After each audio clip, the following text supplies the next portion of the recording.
what said did you claim it? It's that Xbox, spin the block, his legs live. Fast talker, no riddling, moonwalking, selling moon rock just to make dividends. You in traffic with family? That much make it a portrait. Gun kick back, not grannies from porches. David on the scene, you know that it's scorching. What's the matter with King? No response to the saying, advancing the line, advancing the payment. You front the game and shoot, what said did you claim? You already know the time, told my boys to hold the line. We gon' shoot it out in seconds, leave you posted like a vine. Bow your head down to the king, leave your roses at the shrine. We stay ready for the war, just need the king to drop the sign. Said what you running from? What you running from? I'm with my team, we bleed green, that's what you wanted, huh? Said what you running from? What you running from? I'm with my team, we bleed green, that's what you wanted, huh? This what you wanted. This what you wanted, huh?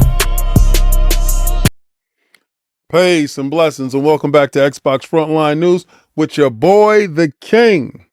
On our road to Tokyo,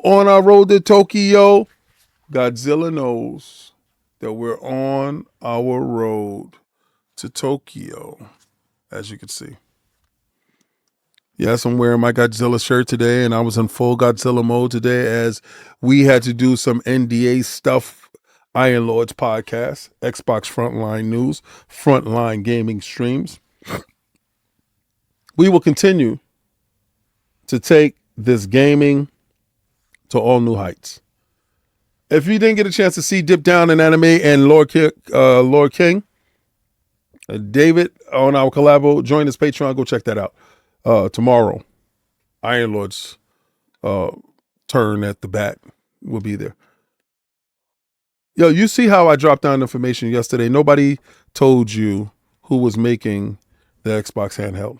I told you yesterday. But then all of a sudden now everybody want to tell you, oh no, it's Asus. I told you. But I don't expect to get any credit. I don't expect to get any favors in this life. Anything I want, I'll take it, and I'll make sure that it's mine. But I will continue to do what I'm supposed to do. And that's bring that gaming news with an Xbox twist. If this is your first time finding this channel and you found King David, I drop videos daily. That's 8:30 p.m. Eastern Standard Time. You found your new best friend. Why? Because I'm going to give you Xbox news with that Xbox twist that you like so much. Why? Because nobody wants to be a part of what we are part of. But I tell them to kiss the ring, as you can see. All lions aren't built the same. Some lions don't have a mane. And some lions just can't be tamed. But understand, all lions ain't built the same. We're at a point right now where Xbox is about to do something that is unprecedented as far as moving through these streets and changing how you see, interpret, and express yourself through your gaming. I told you, when this month was over, I told you March was very important. When this month was over, you were going to understand the exact hierarchy when it came to who's leading who's doing what, and what's happening. We're going to talk about the Xbox hardware. We're going to talk about Ubisoft and the potential of purchases of IPs that could be going anywhere. We're going to talk about Neil Druckmann and Intergalactic. Man, I want to know who's down to pay for $100 for Grand Theft Auto. Nobody's told me yet that they're willing to do this. But hey, let's get into these topics, because I'm telling you, a little birdie told me Xbox was supposed to be getting rid of Warzone. Let me tell you something, you simple-minded simpleton. They're not getting rid of Warzone. What they're doing is getting rid of the last generation. Warzone will still be on the PlayStation 5, PlayStation 5 Pro, the series consoles, because the new maps that they're about to release, if they're too large for the last gen, they're going to ditch the last gen. Microsoft prints money when it comes to Warzone. So a lot of you dudes will listen to some boneheaded Neanderthal trying to tell you, oh, we got it going on. They're losing Warzone. I told you, mismanagement. Such a sad state of affairs. Xbox has the IPs and Xbox has the games. State of Decay 3, anyone? Man, this is something I did not want to hear. 5 years after starting development, Neil Druckmann says Naughty Dog's new game, Intergalactic: The Heretic Prophet, is still evolving and changing as we're making it. Don't hold your breath waiting for this game. Me personally, I was looking forward to seeing how Neil handles 3D combat at a pace that is above normal human zombie slayer, monster slayer pace. Something with a combo system. I was looking at his interpretation of what an action game taken up a notch would be, how it would play. Will it have RPG elements? And I know a lot of people may not have been interested in this game at all. A lot of conversation around the game was more to do with the DEI aspects of it, or the assumption of that, because there's a female bounty hunter that isn't, for the most part, visually stimulating to over-sexualized, testosterone-filled men or women. What was presented was a space bounty hunter, right? Am I right? So Neil Druckmann says Naughty Dog's next game is evolving while they're developing it. Naughty Dog announced the Heretic Prophet at the Game Awards in December 2024 and has been in development since 2020. That said, if you are hoping to get your hands on this game anytime soon, you might not want to hold your breath. Now, I personally thought that the game might be ready by late 2026, early 2027. This was my thoughts. We still have a ways to go, and I'm very excited to see where it goes. That's Neil Druckmann saying this. That's not inspiring confidence in your boy. Again, there are things are so complex and big, so there are many people involved like this. I still don't know exactly what the thing is going to look like at the end. I have a theory, I have an idea, but it's still evolving and changing as we're making it.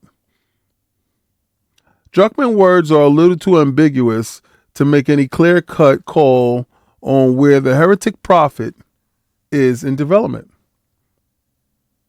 Well, what I imagine is in the later stages, he wouldn't be using conceptual terms for the game. He would be using more concrete terms instead of words like theory and idea.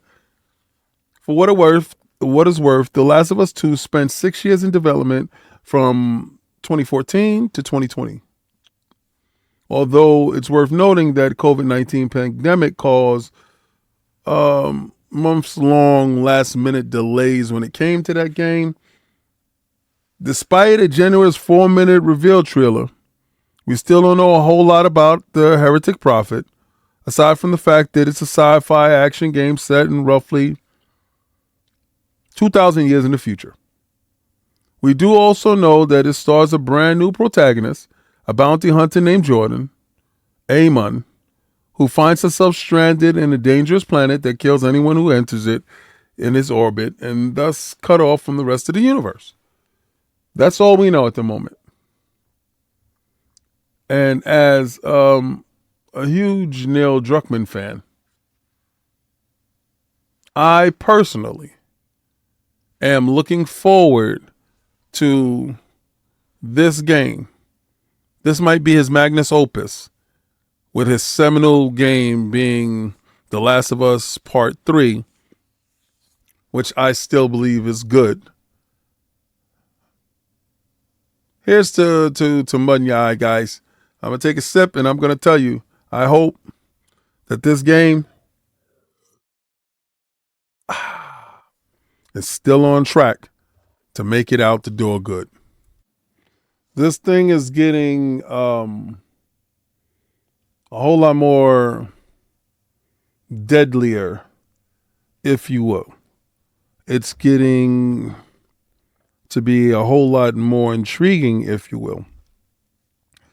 The downfall of Ubisoft is only brought to you by the shareholders and I think it's the Guillemot family. Oh my God. Personally, in all seriousness, this thing could have been mitigated and done with a long time ago.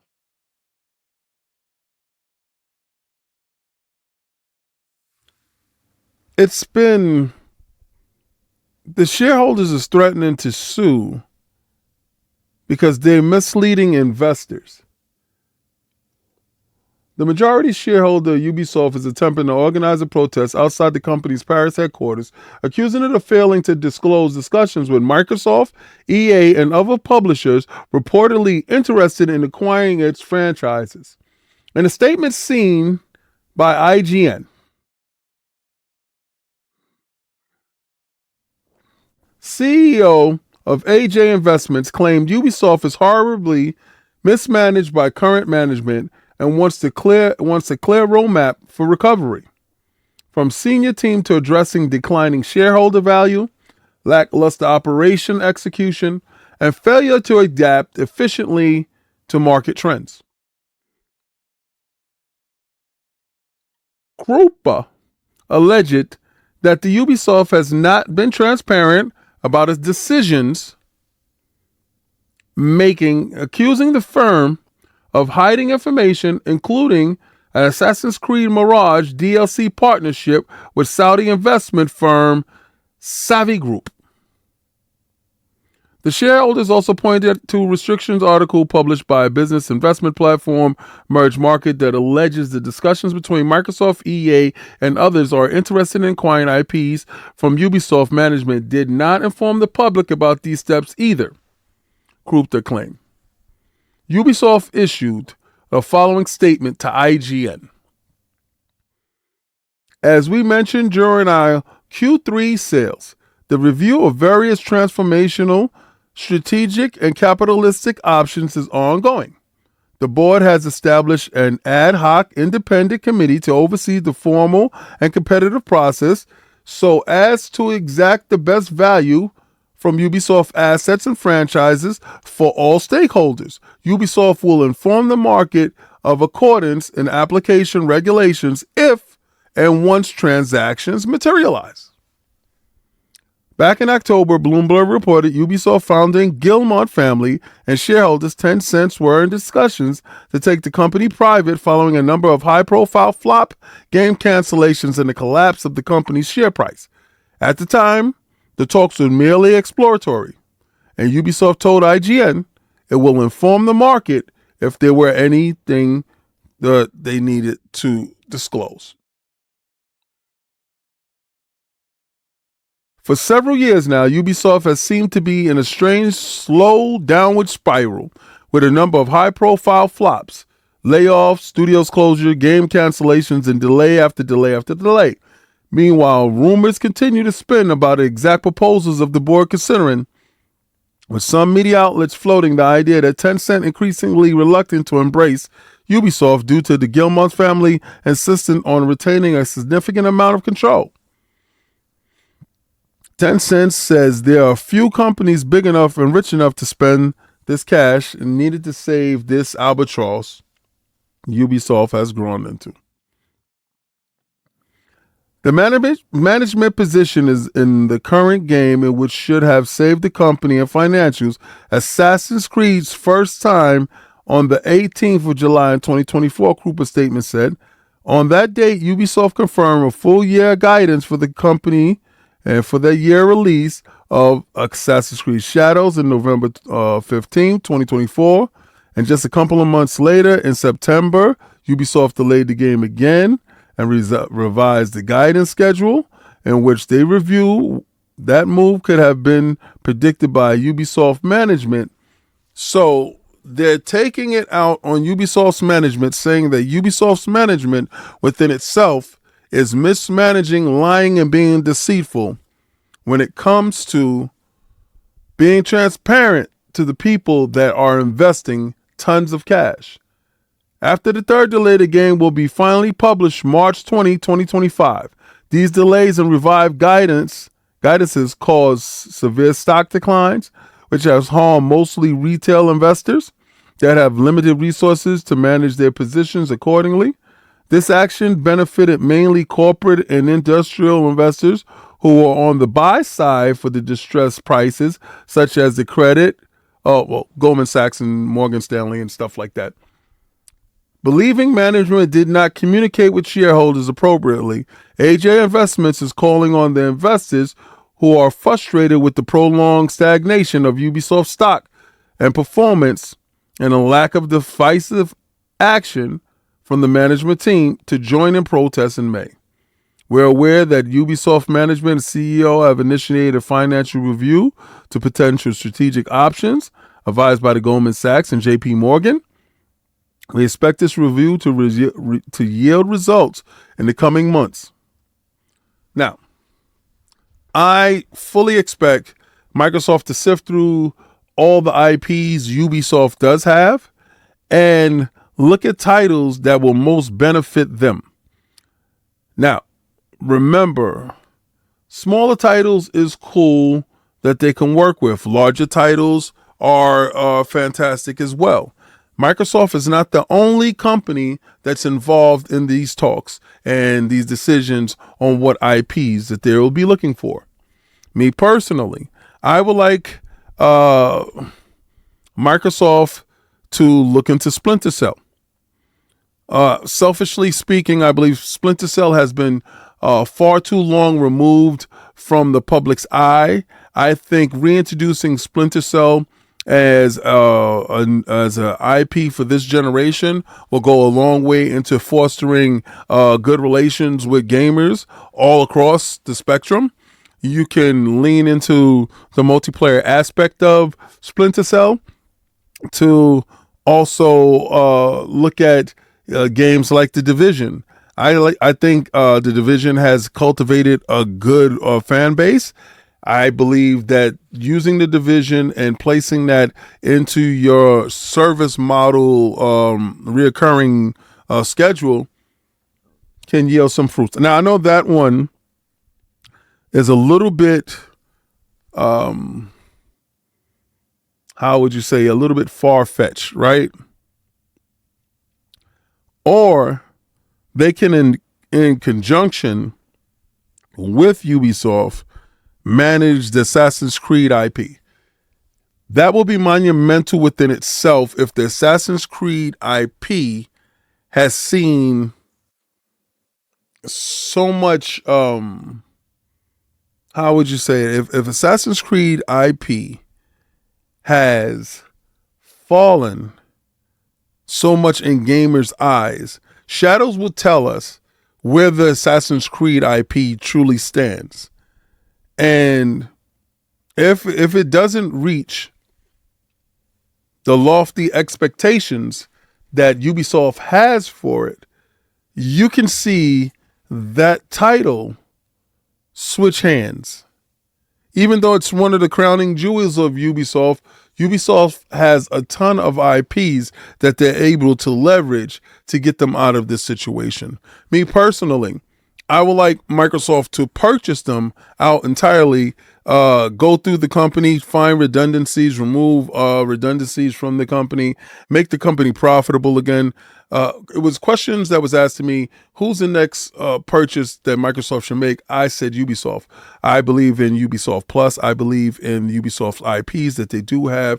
I understand that they do have talent there, and it's all about aligning that talent and making sure that the games are in proper alignment with budget, scheduling, and so on. That they do take advantage of the market trends, that they do take advantage of the tech and AI that is useful in this day and age. I believe that Microsoft can take Ubisoft and fix them to the point that they can make them profitable.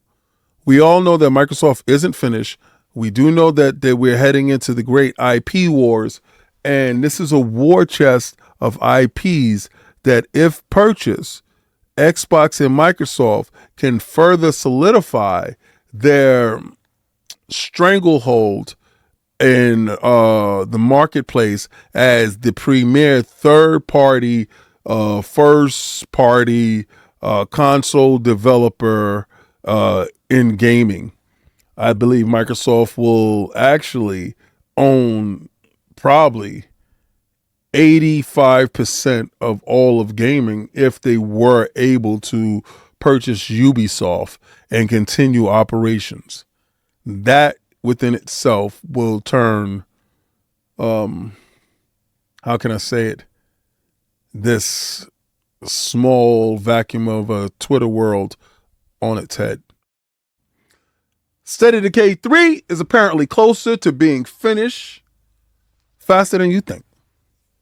Now, they was talking about 2025, and this news comes to you from Jez, the popular Jez, from the Xbox 2 podcast. The first party title, finally showed itself for the first time since 2020, and it showed up in last year's event. Now, they're talking about it releasing some point in 2025. That will make this year probably the most stacked game year in the history of gaming. Not to be outdone by next year, where I predict hardware will be introduced with such a software lineup, it'll make you dizzy. Now, it seems unlikely that's the case now, that it'll come out in 2025. But as Windows Central reporter Jez Corden has suggested, it probably is going to arrive in early 2026 instead. In fact, he'd even said he'll bet money on it arriving next year. He's definitely surprised that it's surprising to us that the State of Decay 3 could be in a state to launch sometime in 2026.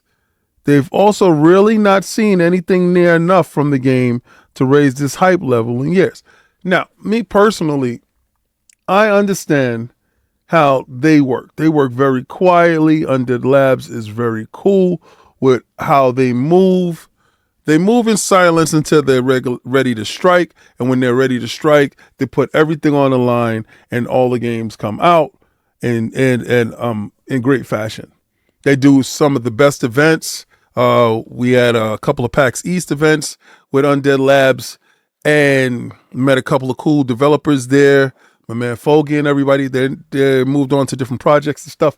But what I'm saying is, when they're ready to show, they will have their demo ready for you to touch, manipulate, control, dissect, and then report back to the masses on such polish. I've never played any of their products without the level of polish that was at the demo version of the game. So again, if the game is ready, and it should be ready this year, I truly expect it to either hold back to next year, because that will be crazy, and then launch in the greatest year of Xbox's history. And it will be something to see how Xbox and their current gen, their next iteration of the Xbox experience will unfold in front of our eyes. Man, Rise of the Ronin can't get cut or break.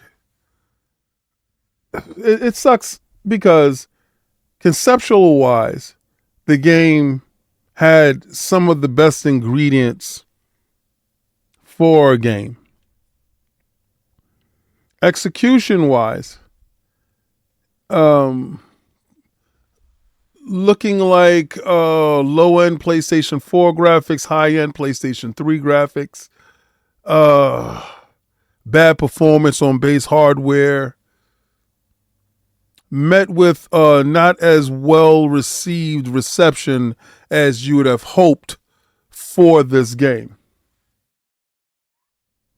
A year after the PlayStation 5's launch, Rise of the Ronin debuts on PC to mixed reviews, performance complaints. Stuttering on a 4090 is just a hell no for me. How the hell does this game stutter on a 4090? Rise of the Ronin PC launch isn't off to a good start at all. Debuting on Steam with mixed reviews, a bunch of complaints, about performance and optimization. If it sounds like deja vu, it isn't, because just that many AAA console games play like crap when they make their way over to the PC. Monster Hunter Wilds is just starting to recover from its rough PC launch last month. Marvel's Spider-Man 2 committed a similar offense in January. Call of Duty Black Ops 6 did it in October. And I don't know how this is possible, given the fact that PCs are the dev kits for these devices. The fact that this game performance is insanely bad is truly unacceptable, one reviewer has said. It's impossible to actually peg down who's to blame with the pure problems of this game. Is it in the concept phase? Did they get too ambitious? Was it in the pure optimization phase where no one had a handle on the code? Or was it time constraints where the developer was rushed in order to get the game out, in order to recoup monies that was spent on the title? No matter where we look, we will always find the end result of poor mismanagement, and that lies in the hands of the gamers, who cannot get back their hard-earned cash once they hand it over to Sony. And to see this game do this makes me happy that I'm a Game Pass subscriber, where I get to try before I buy. And if it sucks, all I have to do is uninstall. This thing should have came with a trial, but I pretty much understand exactly. Trial by fire, or no trial at all. And they said no trial at all. Sucks. And a game that I'm going to tell you that is going to win Game of the Year, not because it is Game of the Year, but because the guy who's running the awards show is a great friend of the maker, director, studio house of this game. Death Stranding 2 on the Beach launches June 26th, and they had a nice collector's edition. And if you was at South by Southwest and you were near the panel, you got a chance to see what this game was. Now, the collector's edition is $229 USD, 249.99 euro.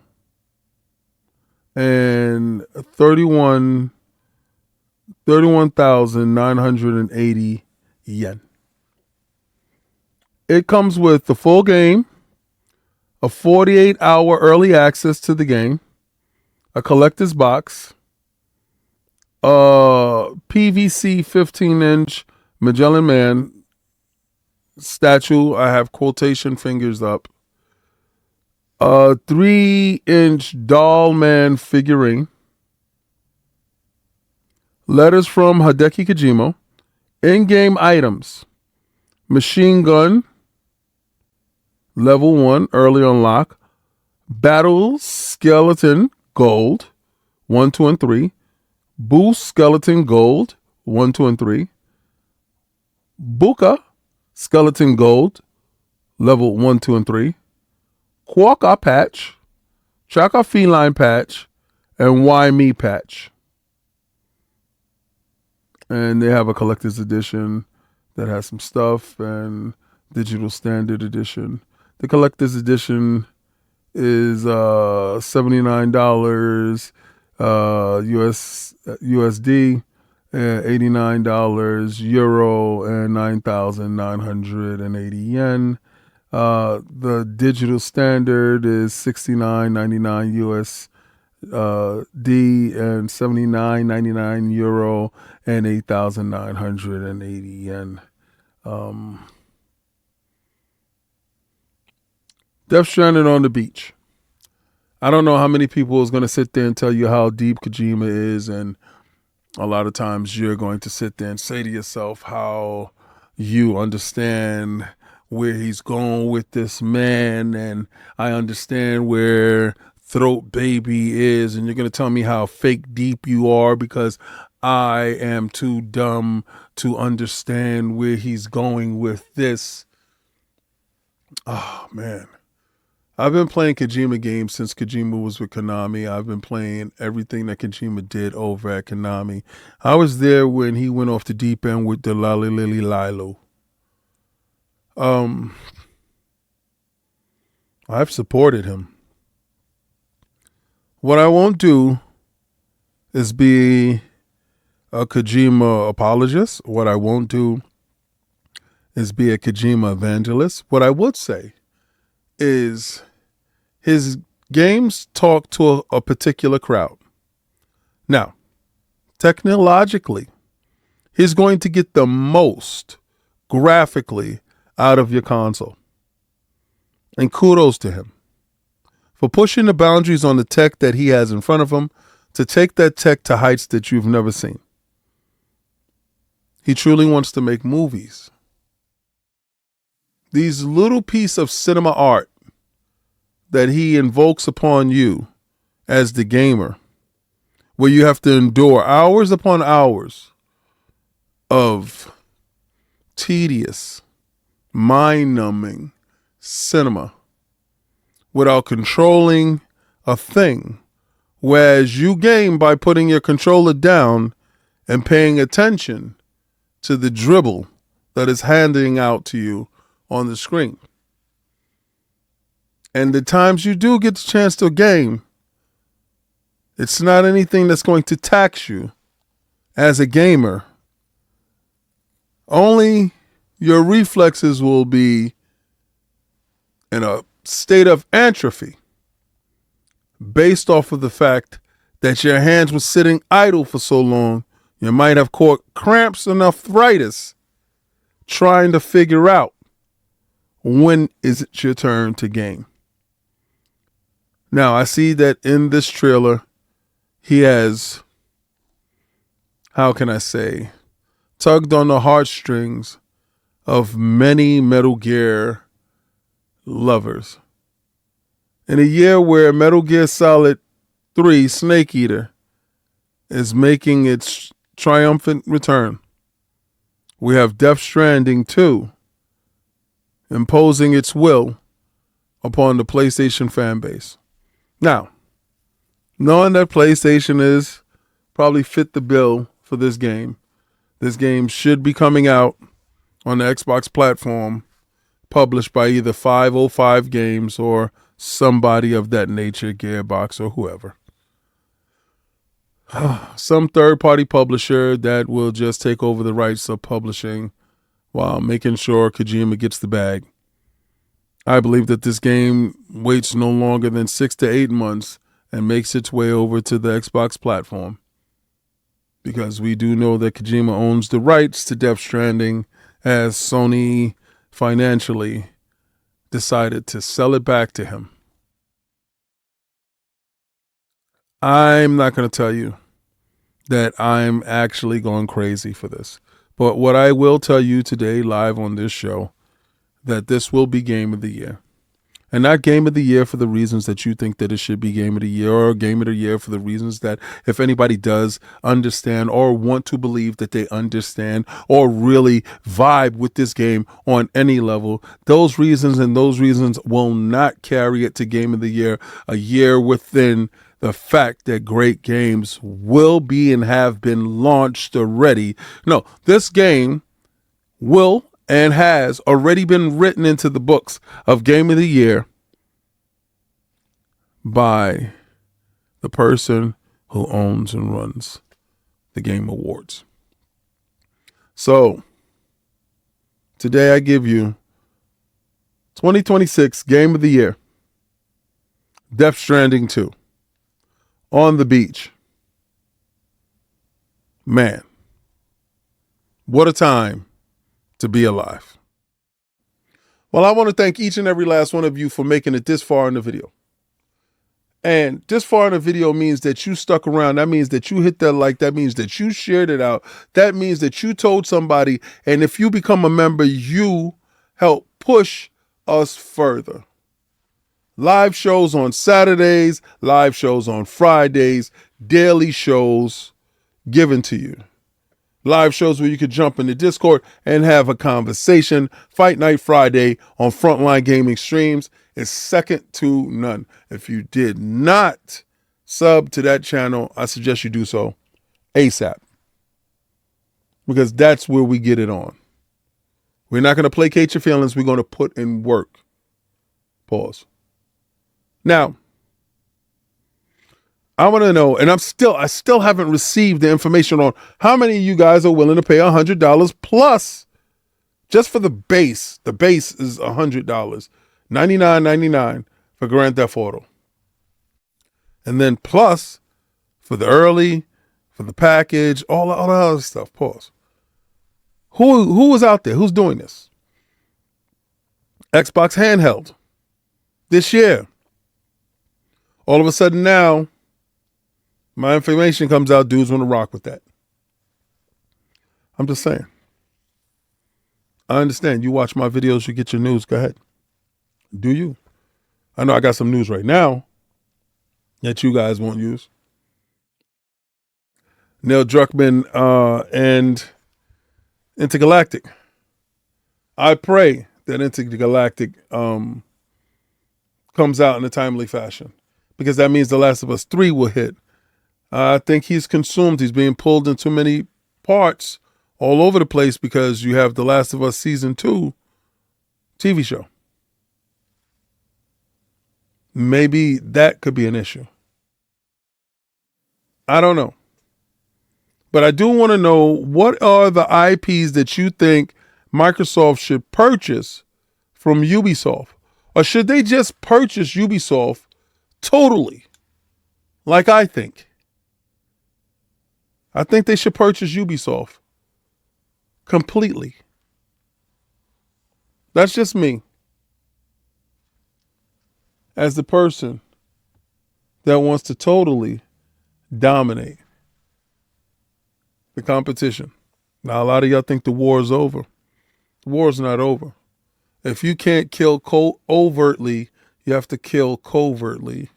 The Trojan horse already been pushed down the aisle, and they already took it back into the kingdom. And we have infiltrated you, and now we are you, and you are us. There's a point in your PlayStation controller when you pick it up. If you don't look down at the controller, You believe that you're playing on your Xbox, and that's the moment we know that we had you. Hashtag no PlayStation 6. I'm going to keep the boot on Kong's neck this whole generation. Godzilla. Dope. We're big in Tokyo. That's what I heard. Iron Lord's podcast, Road to Tokyo, kind of crazy. We're doing everything, and you don't want to miss this weekend. But I'm going to take that logo, and I'm going to throw it around Frontline Gaming Streams because I haven't had a chance to stream like I wanted to stream in the past couple of days. Man, this week has been a rough week, but I wouldn't trade it for the world because NDAs is the lifeblood of Iron Lord's podcast.